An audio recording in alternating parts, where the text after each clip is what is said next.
John Branningham, here today to talk about poetry, to give people a poetry prompt.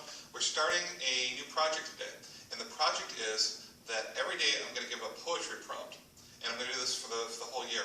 But if you follow my blog for just 1 month, you will have written 30 or 31 or 28 poems, right? In this month, the month of June, that'll be 30. And so by the end of the month, you'll have a collection of 30 poems. They're also going to follow a unified theme. So you'll have a unified poetry collection. And that's one of the best things you can do if you want to take your poetry to the next level, is think of your poems in terms of collection with a unified theme, as opposed to thinking of them as individual things. Now I'm just going to write a poem about this, about that, and whatever occurs to you at that moment. If you think of them in terms of a collection, it's a lot easier to get something that's satisfying for you and your reader. The collection we're going to work on is about your relationship throughout your life with nature, right? And so we're doing two things. It's narrative poetry about yourself, and we're going to put a layer under there of nature. I don't know where you are in the country or in the world, so it's going to be vastly different for every person. And of course, we all have different relationships to nature. If you follow these prompts, which will all be fairly short, they'll be easy to do. We're going to do a few things each day. I'm going to give you a quick prompt, which you, by the way, when you're done with your poems, please post them down below in the comments section. You know, it's just for fun. I'll give you a quick prompt. I'll give you a magazine where you can send your work, and good magazines that I've always loved. And I'll give you an example of one of these poems today.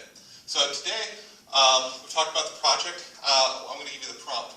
What I want you to do is we're going to start off this month with deep memory, going way, way, way back into your unconscious. Now, it doesn't necessarily have to be this first prompt a long time ago. It can be next week.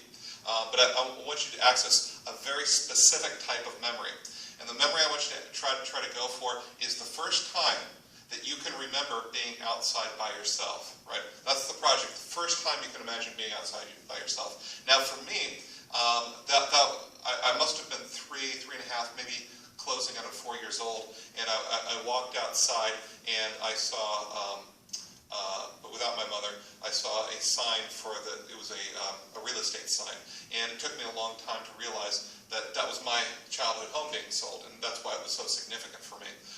For you, it might be, you know, something else from your childhood. Maybe you just wandered outside into the backyard or into the street or whatever it was, and you had an emotion. Or maybe you are 62 years old, and the first time you can remember being outside by yourself is when you were 61 years old. It's still deep memory. There's a reason that memory sticks out in your mind as the first time you were outside. There's something significant about it. For me, I was losing my childhood home, right? It was just, you know, there are lots of scary things for a kid. That's one of them. And so whatever it is, that's good. Now, when you're writing the poem, try to stay away from abstract terms. Try to stay in the concrete, right? Very, very specific details. That's what the readers are looking for. I'm going to read you part of one of Kenneth Rexroth's poems. He's one of my favorite poets who writes about the Sierra Nevada mountains, which is my favorite place in the world.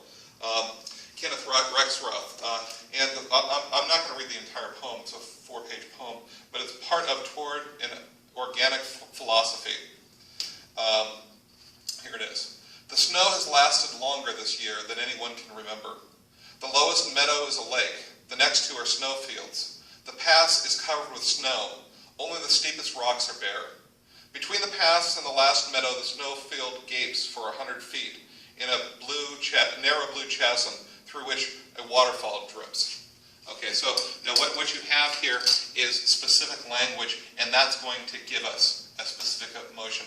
If the emotion is loneliness, the worst thing you can do is say loneliness. If you want to suggest beauty, the worst thing you can do is beauty, because those are words that we can't access emotionally. Where we can access these concrete details, he talks about a meadow, he talks about water.